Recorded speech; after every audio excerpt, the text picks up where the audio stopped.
Hi everyone and welcome to our next episode of Aesthetics in All Honesty. We are both here today filming on site, and this will be our first video that we share on our YouTube channel, which I've also shared on our Facebook and Instagram pages, so please do go along and have a follow and give us a like. Yeah, because we decided, didn't we, it was great doing our lives. The problem is that sort of some of our videos are quite informative. Really, it's more like a video sort of podcast kind of thing, isn't it? And obviously the problem, do you know, I have to stop doing that. I've noticed that a lot. I constantly say obviously. So, and it's not obvious, otherwise I wouldn't be saying it, would I? Anyway, diverting, I want to come back to topic. So we thought it would be a better way to be able to share the videos, try and get them out more. Plus as well, you can then go back and you can revisit topics and obviously watch things. So we've created the YouTube channel, haven't we? So all of our videos will be posted onto there. So if you follow us on Instagram, Facebook, our social media outlets, we'll obviously we'll pre-promote what we're going to be doing, and then you'll find the video shared on our social media, but in our YouTube channel as well, which you can obviously then, as I said before, go back and revisit. So yeah, and it's a first today because we're together. I know. Yeah, so normally we're talking at each other, aren't we? Yeah, rather than to each other. So yeah, we're in clinic today, aren't we? We are. So we're in the waiting room. Nice and relaxed, a little bit of Christmas music going on in the background. Eros, yeah. So what's the topic for tonight? So we're going to be discussing what we can do to support business owners. So people who have their own clinics, members of staff, whether that be one other member of staff and themselves, or just themselves, or a whole team of people. We are going to talk about what we can offer with regards to the new regulations coming up, qualifications for staff, and also CPD and staff training on sort of the everyday things like your health and safety, first aid and things like that. So how we can package your training and CPD so it's all in one place, because quite often, and I know that you found this as a clinic owner, you're having to go to this person to get your first aid, you need to have this person to provide you with this, and there's different levels of first aid as well. That's the problem as well, depending on what you need. But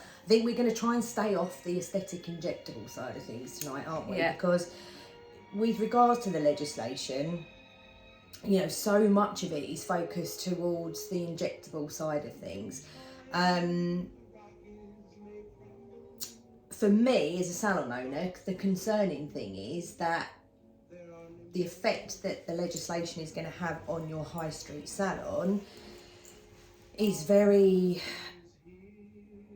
not downplayed, but it's just not out there, is it? That, you know, nobody's really speaking about this. And I think when I talk to other salon owners, they're actually quite unaware of how this potentially is going to affect their businesses. And for me, that's concerning.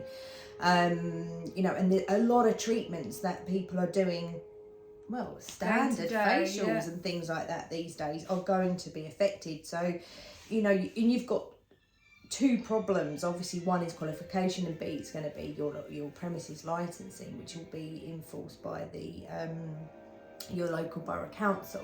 And as we've said before, you're starting to see them actioning and you know, councils going in and actually taking action now. But I think if you are a salon owner, obviously moving forward, the concerning thing is going to be your staffing, because you know, whilst as a salon owner you hope, you know, we all are going to go out of our way to make ourselves, or try and make ourselves aware, and try to then comply with this new legislation that's coming. But then you've got to get your staff on board. Issue number one is financing that. How are you going to finance that if you're not going to support your staff and to finance that? You've got to try and encourage them, or explain to them why they need to do it. you know, and try and navigate that process where they can get their qualification. And as said before, it's not fast track, so it's going to be something that's going to have to be implemented to really avoid disruption to your business, as well as then looking at what's going to be required for you as a business in terms of the treatments you're operating, what is going to be required for your building license. Yeah. So there's quite a few things as a business owner that you're going to have to take on board. So for us, again, we really want to try and get out there to try and educate, you know, the industry, the beauty industry in particular, because there's a lot with it. Well, I say a lot. I mean, I think with aesthetics, you've got this grey area, haven't you, in terms of what the difference or the pendulum in terms of what people are saying. But there are people out there talking about it. You've got some good industry leaders that are out there and actually putting or trying to put information out there or keep people updated. But the beauty side of it, there's nothing. No, There there's really so is much nothing. focus around, you know, fillers and Botox at the moment that I think people are forgetting your treatments like your HIFU, your cryotherapy, Radio frequency, yeah, chemical things peels, that are on lasers. the It goes on and on. on the red, amber and green list, that are sort of being overshadowed. Yeah, massively overshadowed, and to me that it's gonna, I think, for anybody that is not in tune with what's going on, it's gonna be a bit of a shock, because, you know, because there's so many treatments that have come into play here in terms of going into the scheme. So those everyday treatments, people are having those things on well, a daily basis. yeah. And for me, the shocking thing is where some of these treatments sit. You know, radio frequency, it's a really common facial treatment. It's sitting in amber at the minute, which basically what they're suggesting is that potentially will need clinical oversight to carry out an RF facial. It's crazy. So, you know, it's get on board and start to look into it, investigate and see, you know, what your requirements are going to be as a salon in terms of what you've got to do. Hopefully we'll try and make that a little bit easier in terms of trying to, you know, highlight those things and help to navigate people through. But and what we're sort of saying is, if you are a business owner and you want some support in identifying the needs of your business, look at your business as a whole. Right, what are the staff qualifications at the moment? What do they need to do in order to continue offering the treatments that you're currently offering? We're happy to sit and go through all of that with you. Look at what people have got in place, look at where you want to be and what you need to do in order to get there. And then from that, we will tailor packages to suit your individual business, so that you can move forward. So we're not going to do one size fits all, oh, we'll offer your salon this, because we're going to look at you individually and really support you with what you need within what you offer at the moment and what you want to offer when the regulations come in. And it's not a one size fits all. Different people have got staff at different levels of qualification, some with none, so it really is tailored. Well, I think this is why, one of the reasons why they found it difficult, haven't they, in terms of trying to sort out how they are going to actually categorise it. That's the word, categorise the scheme. Good job, you're on my wavelength. Because you've got, not everybody's going to want to do from 4 to 7. Not everyone's going to want to do laser and light. Not everybody's potentially interested in high-end skin. You know, it's variable, massively variable. And from a clinical perspective or salon perspective, you potentially will have staff at different levels that are interested in different things. So what they are going to need in qualification is not necessarily going to be the same as somebody that's perhaps doing high-level skin care treatments, is it? So from that point of view, it is really quite bespoke, or it needs to be looked at and mapped so that you can actually determine and see how you're going to follow a process and what you're going to have to implement for that individual treatment requirement or for that individual staff member. So for example, it may not require all of your staff members to go up to a level 5 or up to a level 7. It could maybe just mean they need to do a level 4. So for anybody, I think, that's listening to this that is unaware at the minute, a level 4 is really going to categorise your I would say sort of low-end skincare treatments as such, but common treatments that most salons are providing on a day-to-day basis. So that is going to be microneedling delivered to a 0.5 on the face. It's going to be chemical peels, but you're talking about enzyme-based peels, light exfoliation, laser. But shockingly, with the peels, you know, everybody sort of tends to dump them all in one bracket, but they're not. And even, you know, at level 4, you're only talking about your, let's say, sort of something like your 10 to 20% glycolic acid. It's low. So the treatments that, again, are performed quite regularly, quite on a common day-to-day basis, that they are coming in under the licensing, and you are going to need a level 4 qualification, Ofqual regulated, not CPD, Ofqual regulated qualification in level 4 for skin. And it's got to be pertinent. There's no point in doing a level 4 laser, is there? No. And then you're offering microneedling and chemical peels. They're not going to accept it because you're not qualified in the treatment that you're actually delivering. Laser, as you just mentioned before, that is another one. If you're delivering hair removal, diode lasers, IPL, for hair removal reduction, you're going to need a level 4. Skin rejuve as well. You're going to need a level 4. If you're that then moves to tattoo removal level 5. So depending on.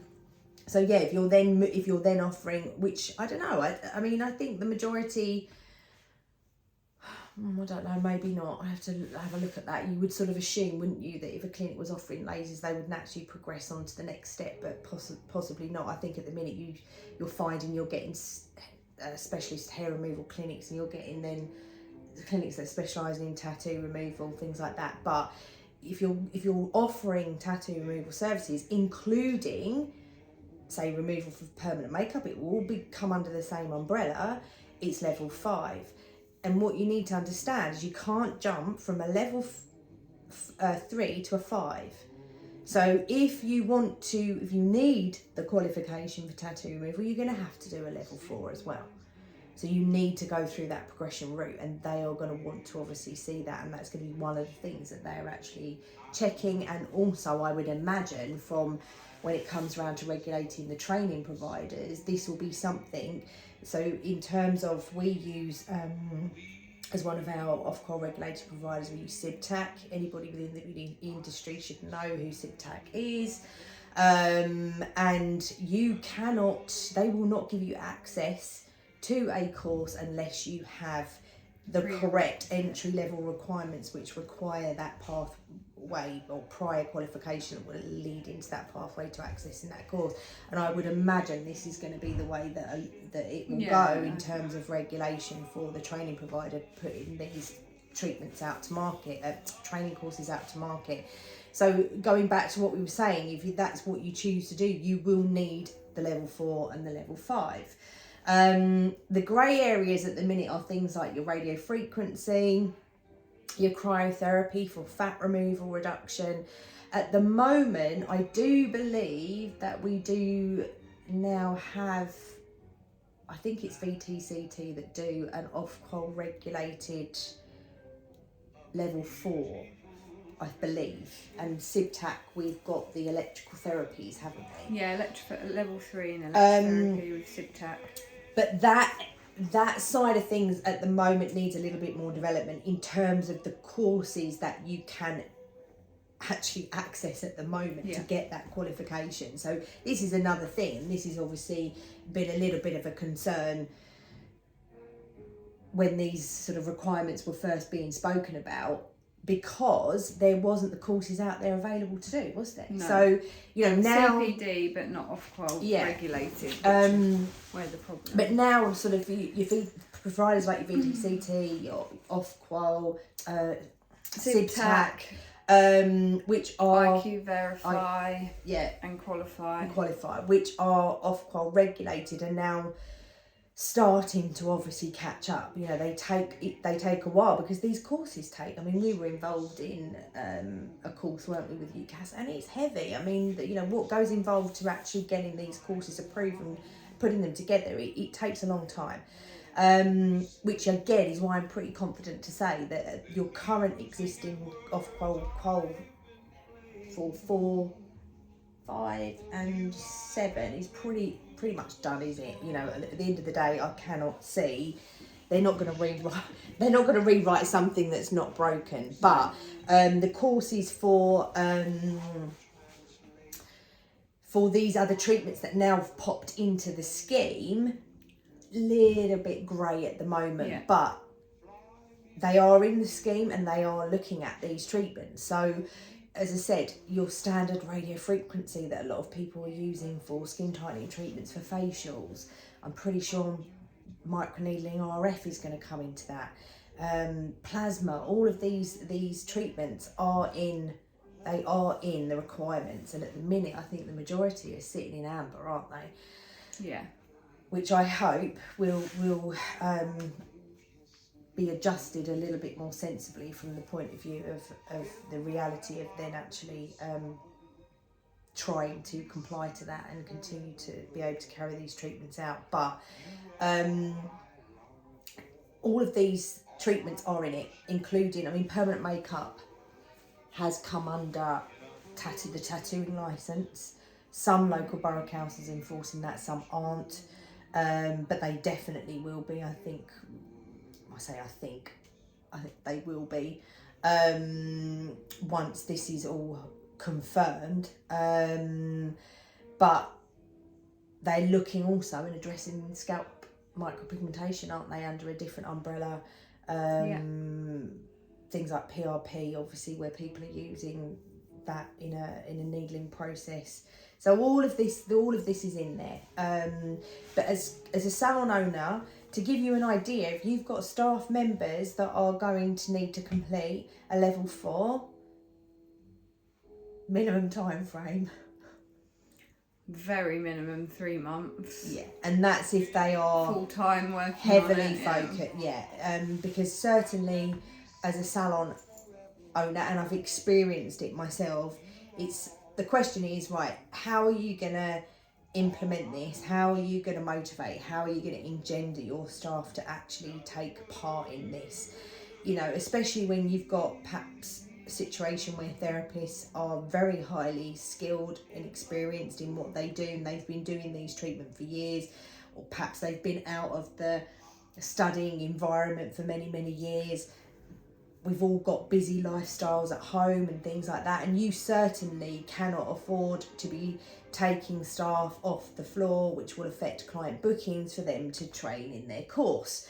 So you've got several obstacles that you're going to have to get over in terms of getting your staff on board to start to comply with this and realise that they're going to have to take action to ensure that they are qualified when this legislation comes in. So, Faye's saying 3 months. Let's be realistic. I'd say at least 6. If they're not working on it full time, at least 6 months. So you've got to have all of your units of learning completed, all of your assignments completed and marked, and give them back to build the portfolio. And then you've got to have case studies in there, and they are specific. So I know that when we looked at SIBTAC, for example, laser level 4 hair reduction, you have to have different areas of the body. So you have to get models in to complete your case studies on. Obviously do that and write your reflections on what you've done and your learning and what you would do in the future. So it's not a quick... No, it's not. And even if we can, you know, take prior learning into play here, it's still the amount that's involved in terms of, well, just the evidence. You know, it's a lot. It is a lot. So it takes time, and I think we've all got to be realistic when we're working and then running busy schedules at home, how we are actually going to manage that to get it done. And the last thing I think, especially, I mean, from my point of view as an employer, that I'd want to do is put the staff under pressure, because that's going to have a knock-on effect potentially with regards to, you know, their whole mindset, I think, and just general how they're working and performing in work. Because I think, you know, they're stressed and distracted, and they're trying to obviously complete things that are unrealistic in an unrealistic time frame. It's just going to put too much stress. And really, I think a piece of advice as well, because we've got there, been there, sort of got the t-shirt, is just you need to separate it. But then you've got the job of obviously then motivating your staff member to do this outside of their working hours. Obviously, the reality in the long run is that unfortunately, if they don't, and that's the kind of services that they're specialising in and operating in, they're not going to be able to work. You know, but as I say, it's at the same time, you sort of don't want to be necessarily coming in on that sort of negative angle, but it is something I think you certainly got to think of in terms of how you're going to start to manoeuvre this forward. And then you have potentially got to look at the cost implications to this as well. Yeah. Now, I mean, I don't know. I think, I mean, we're looking at funding avenues, aren't we, and funding options. But certainly as you go up to your aesthetic level 7, for example, you are not going to get funding for this. No, and that's where our Elite 500, for people, I know we weren't going to speak much about injectables, but just to chip this in, our Elite 500 offers a full pathway, levels 3, 4, 5 and 7 for 5,999. Yeah.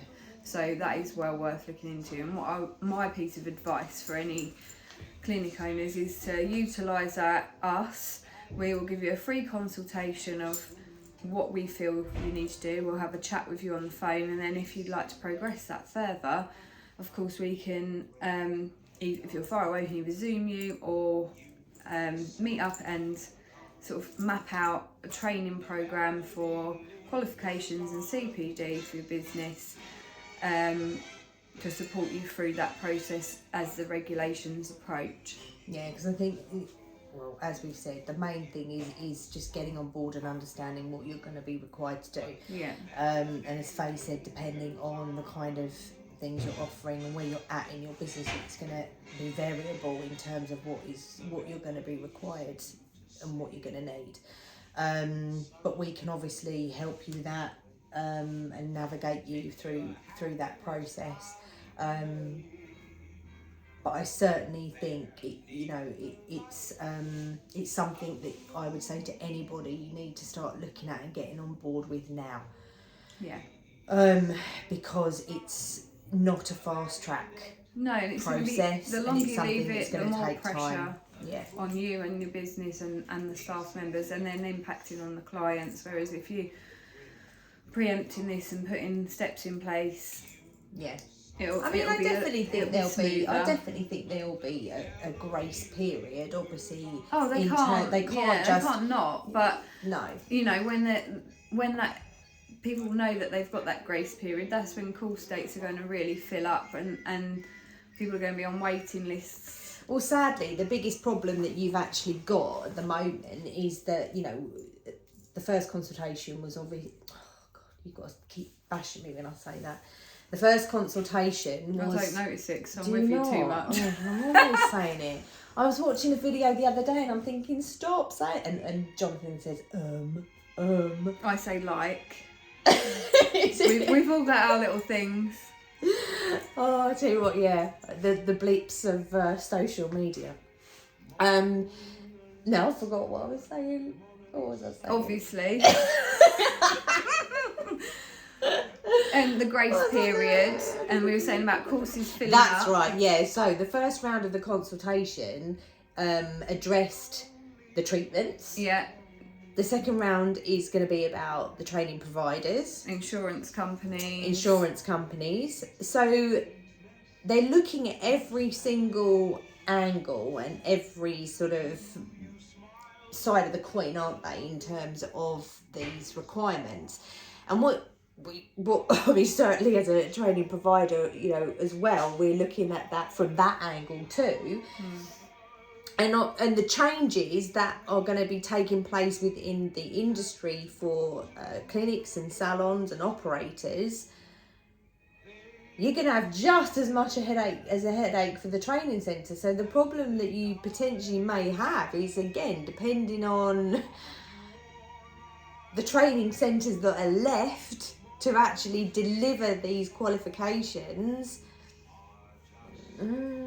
Yeah, because all of those that are not qualified to a level 5 in teaching won't be able to teach. Right. CPD, yeah, that will be fine to do, but if you've only got CPD and you're not building on a qualification, CPD should be used to build on a qualification and advance your practice once you are qualified. If you've only got CPD, that's not going to count.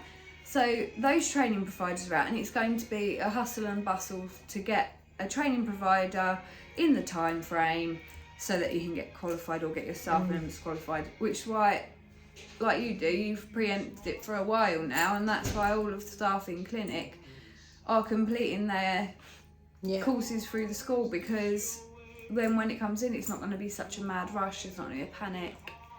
Oh, to me, you want to be ready. You want to be ready for what's to come. And I think that then it allows an easy transition. You're hearing a lot of things and people are saying, oh, wait, nothing's been set in stone yet. But as I said earlier, the current Ofqual regulated qualifications that are actually available to you, they are not going to be changed. IQ was used by UCAS as the benchmark. And the JCCP are the people that are driving this, and the IQ Verify level 4 microneedling chemical peels, the skin rejuve, actually we had the first non-medic access the JCCP register, so they are on board with that qualification and that type of qualification. They don't want to be completely against the courses that are there, you know. They've accepted that that's a standout course, and they are happy to then have non-medics access to JCCP register. Yeah, we see the biggest thing with the IQ Verify was that it was obviously benchmarked against the HE guidelines, which is what the legislation is utilising to look at, you know, how they're going to implement and what they're going to do. But the difference with the IQ Verify is it's actually been written to an ISO standard. But UCAS have used that as the benchmark for all other level 4, basically.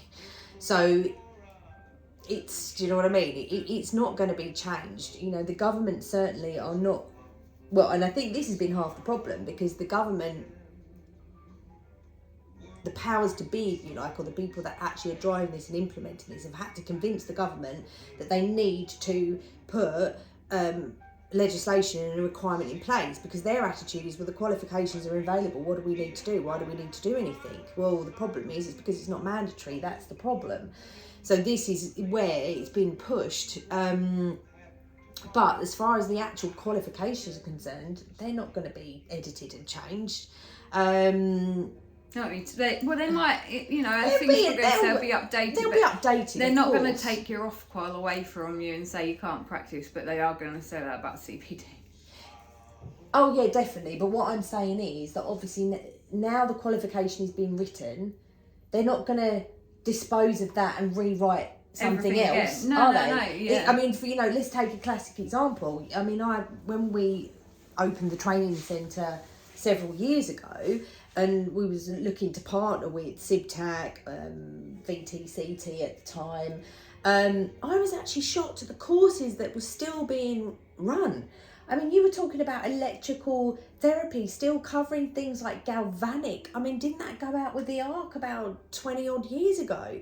So, you know, the problem that you've got is that it takes so long for a government regulated course to move forward. Well, if that just shows you within the beauty industry, you know, you think how advanced things now have become with our treatments, and at college they're still teaching galvanic and faradic.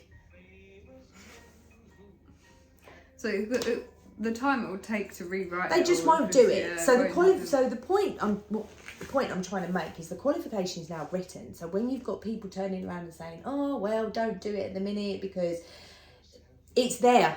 Yeah, it's a no-brainer. So why would you pay for a CPD course when there's a government regulated qualification already available to you?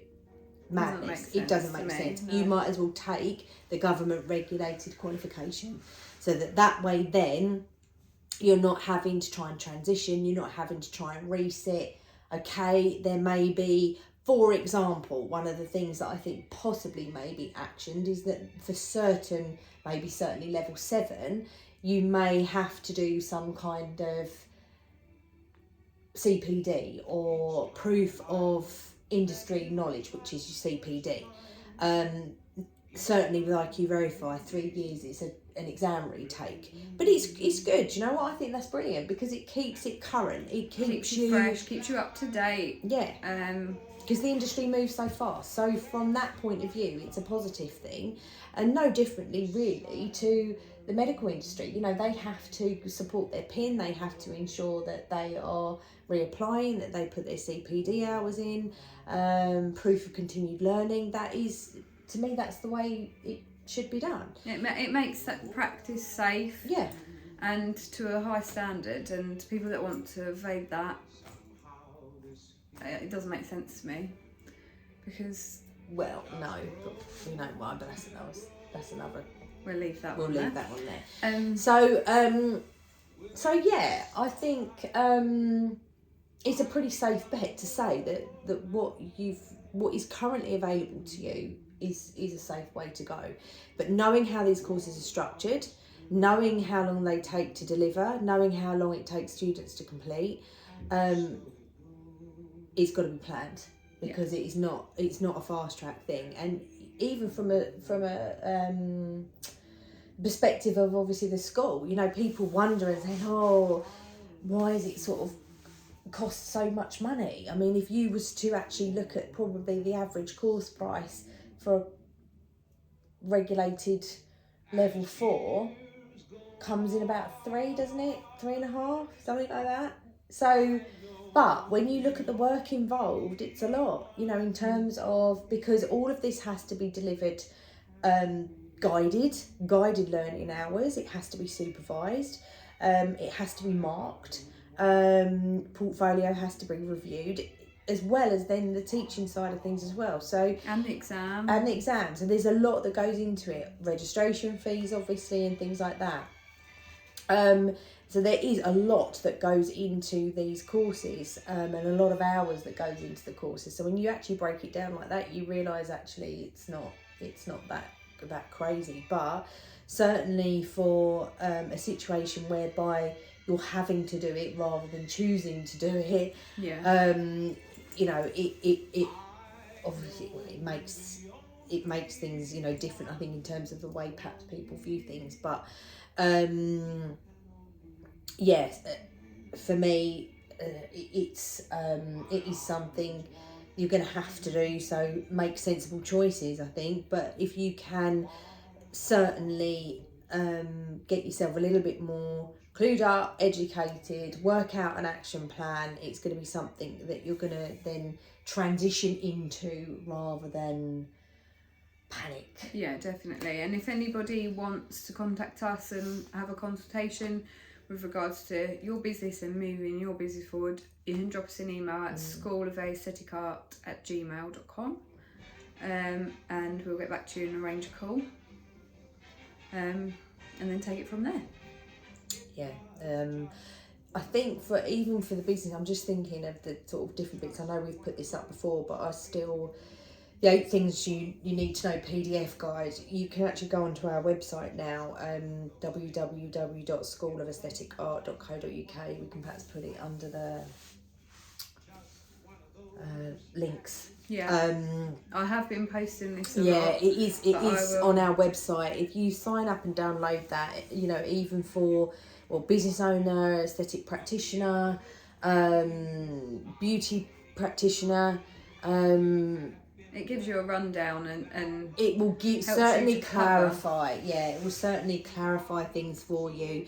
It outlines the different pathway options.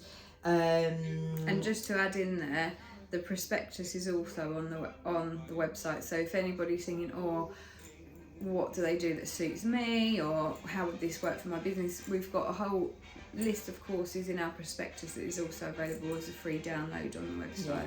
So yeah, our main aim definitely for the school was to really provide as many regulated courses as we could, to provide as much as we could that had been approved, that was Ofqual regulated.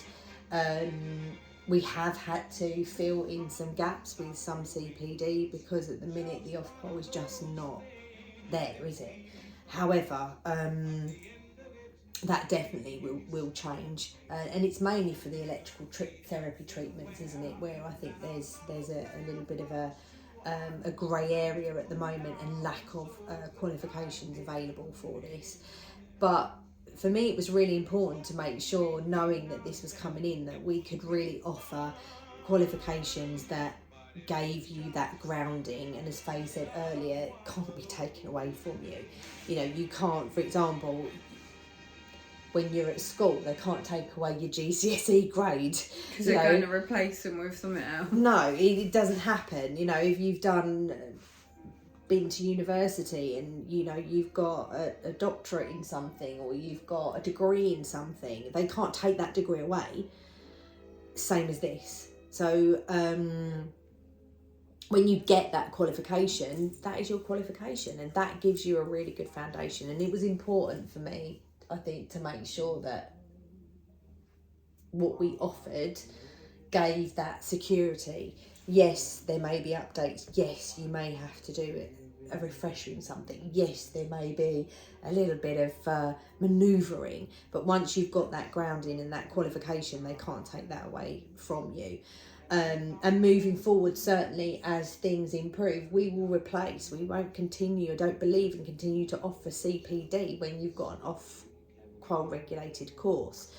The kind of CPD courses that we are offering is added learning, isn't it, on top of your grounded qualification, your established qualifications. So we offer CPD courses for people to develop in areas that they are qualified in, but want to specialise in a certain style. So for example, they're qualified to level 7, but they want to offer a certain type of look for the lips or for the eyes or whatever it may be, and that CPD builds on their qualification. It doesn't replace the qualification.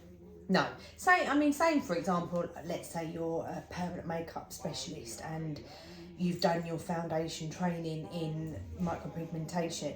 As you advance, as you develop, you're going to want to improve skills. That may mean that you perhaps want to do some microblading, or you want to learn advanced powdered brow technique, or you want to perhaps go on a colour conversion course.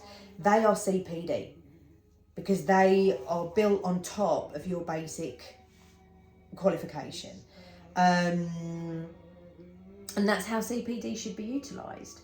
The same as I said, we weren't going to mention it. If you've done aesthetics, you that would be things like skin boosters, Lumi eyes. I'm trying to rattle it off the top of my head now. Philo, as I said, skin boosters. That's it. Fat removal injections, things like that. Things like your Aqualux. It is an advancement. It's an advancement of your ground grounding, your initial training, and that's where the types of courses that will be run under CPD training.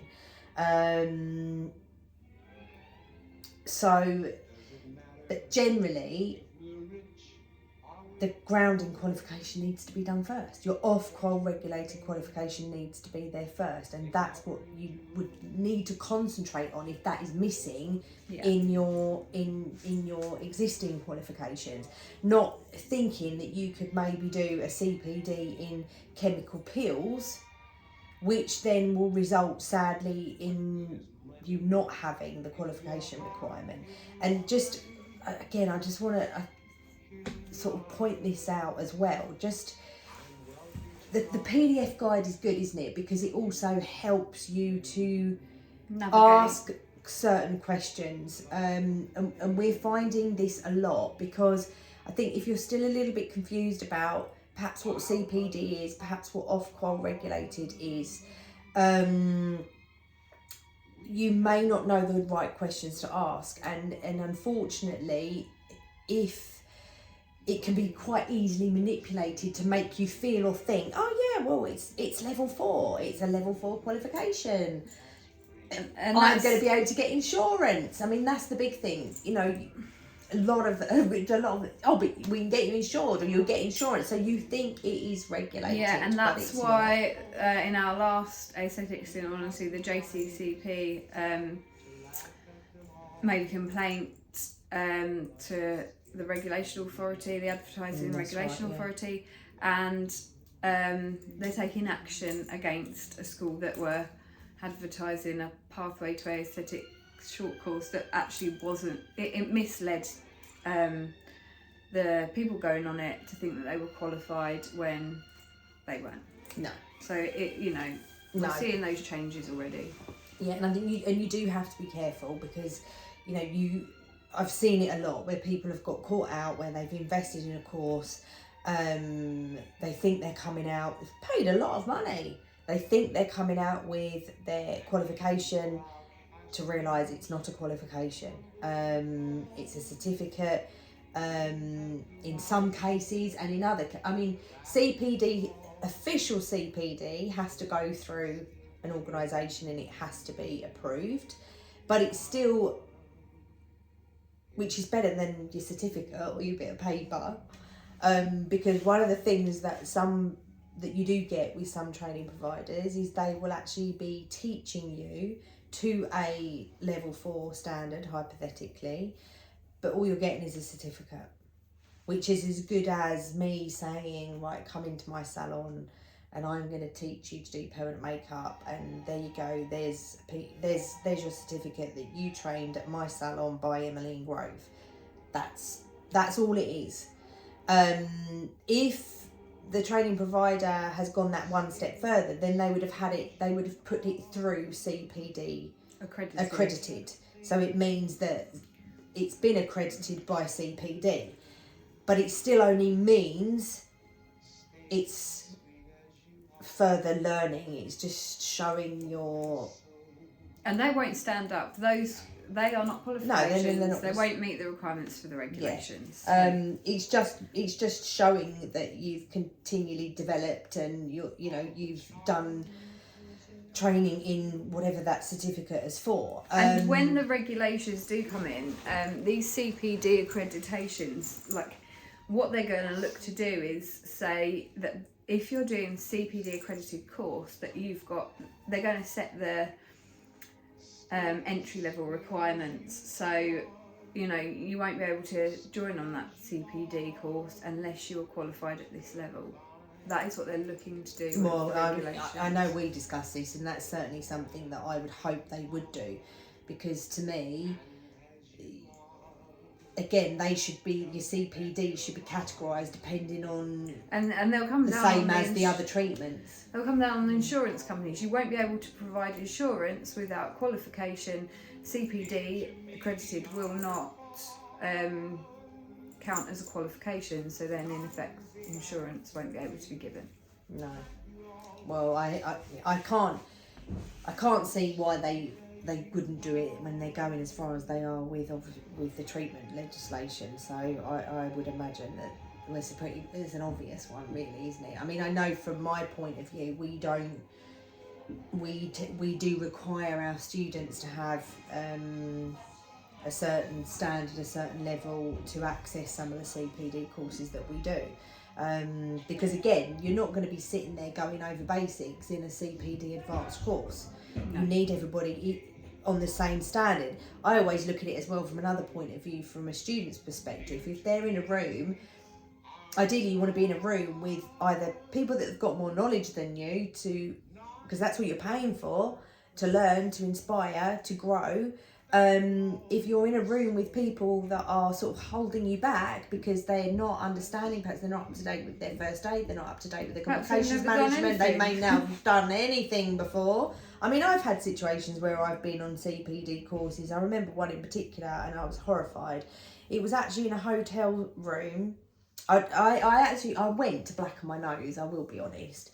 And it was a company, I won't mention names, and they'd hired a hotel, like a conference, and they must have had at least, I would say, maybe 200 people in that room, and they split it, and they were splitting, I think you could choose between Philo, fat removal injections, what else were they doing? There was there's 4 or 5, 4 CPD courses that you can choose from, and you could do like a pick and mix, or you could do 2 in the morning and 2 in the afternoon. And what they did, they then took the 200 and they split them into groups, and then they went off and they taught you, which technically there's nothing wrong with that if you are all to the same level of training or qualification. You know, actually it would be great fun, wouldn't it, to be in a room with 200 practitioners of a same or higher level than you that you can network with and really sort of. Yeah. But I was shocked in conversation. The table of 10 that I was sitting on, one was a veterinary nurse, one did lashes, the other one did something random, was really random, and this was their first experience and first ever sort of entry level into injectables. And I'm just thinking, they shouldn't have even been allowed in the room. They shouldn't even, I mean, quite frankly, Joe Public could have signed up and paid and gone in there. I mean, isn't it bad enough, I think, that the public consumer can get hold of product and things like that, let alone, let's go and jump on a course, I'm going to learn to inject myself. Happy days.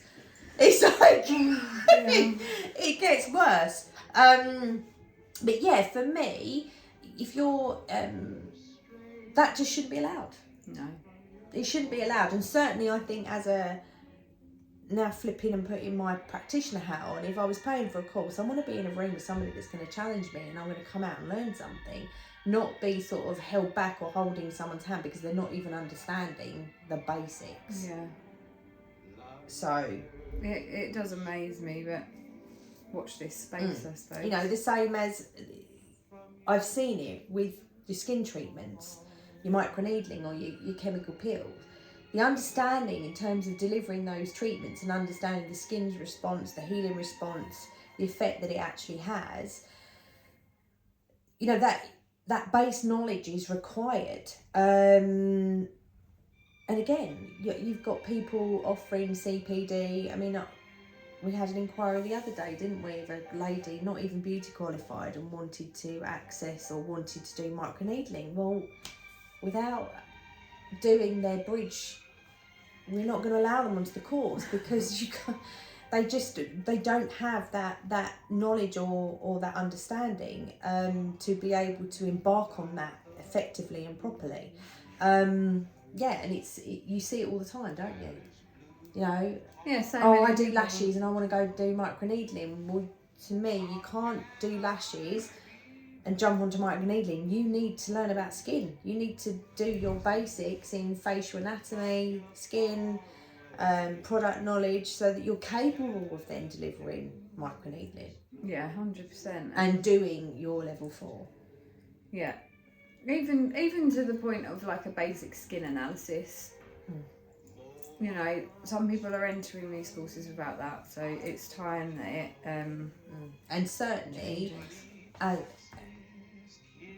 to me, as delivering these high-end services and treatments, skin analysis is one of the most important things. To be able to really assess your client's skin, their needs, and have a solution to that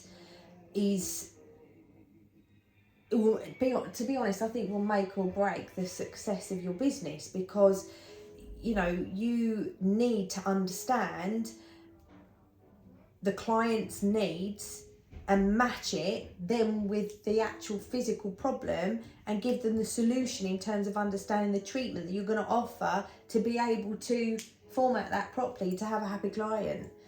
You need that knowledge, and that knowledge needs to be ingrained in here and then obviously improved on, which is where your CPD would then come in. So but yeah, I think we've got anything else to say tonight? No, just really? Yeah, if anyone wants us to have a look with them, sort of assess where you are now, consultation with us, please drop us an email and we'll get back to you and we can work things out on a sort of tailor-made basis. Yeah, no, for me certainly, I feel quite passionate about this side of the legislation, because I think it is the beauty professional, the salon owner, that's going to get a little bit caught out here. So we've tried to do our research our end, haven't we? And certainly I feel we have a really good variable solutions to different situations. So please get in touch. And what I would suggest is go on to our website, as we said earlier, download the guide, because that will help you, or at least give you an insight, and then we can help you from there to then navigate your way through it. Yeah. Okay. Cool. Thanks for joining us. Soon. Take care. Bye.